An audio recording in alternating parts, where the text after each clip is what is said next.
Saudara, DPR membuat aturan baru dalam tata tertibnya. Aturan ini memungkinkan DPR melakukan evaluasi termasuk mencopot para pimpinan lembaga yang mengikuti fit and proper test DPR. Jabatan apa saja yang bisa dicopot DPR?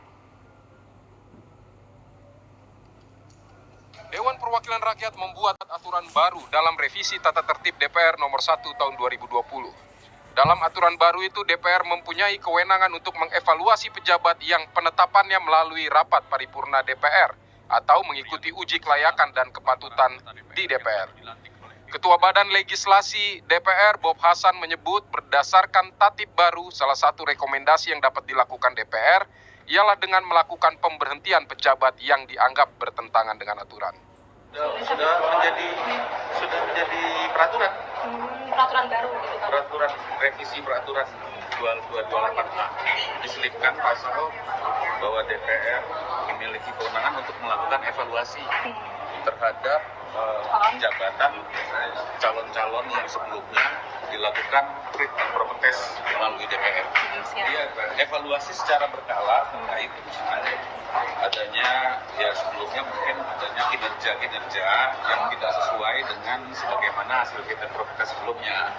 Dimungkinkan seperti itu tingkatan atau tahapan evaluasinya seperti itu.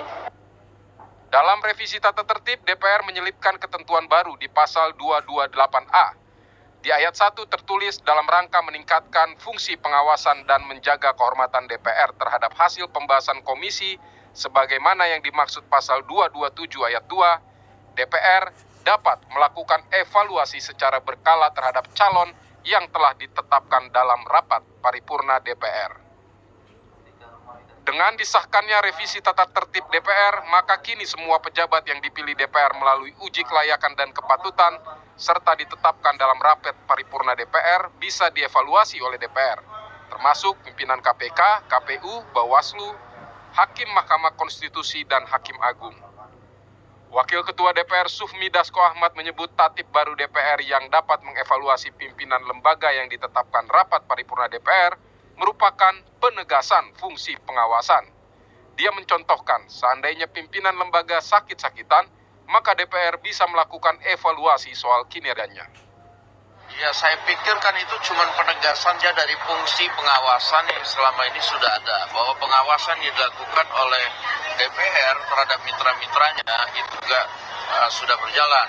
Nah, namun kita tegaskan lagi bahwa dalam keadaan tertentu hasil fit and proper yang sudah dilakukan oleh DPR bisa kemudian dilakukan evaluasi secara berkala untuk kepentingan umum. Justru yang kita lihat misalnya ada satu lembaga yang pensiun misalnya umurnya sampai 70 tahun. Nah, dan dia di situ sudah menjabat selama 25 tahun. Dan sekarang kondisinya misalnya sakit-sakitan. Nah, ini kan kemudian kita harus lakukan fit and proper, apakah yang bersangkutan itu masih dapat menjalankan tugasnya dengan tidak. Kita harus kemudian lakukan mekanisme agar yang bersangkutan dapat digantikan oleh yang lebih layak. Aturan baru tata tertib DPR itu dikritik Ketua Majelis Kehormatan Mahkamah Konstitusi I. Dewa Gede Palguna.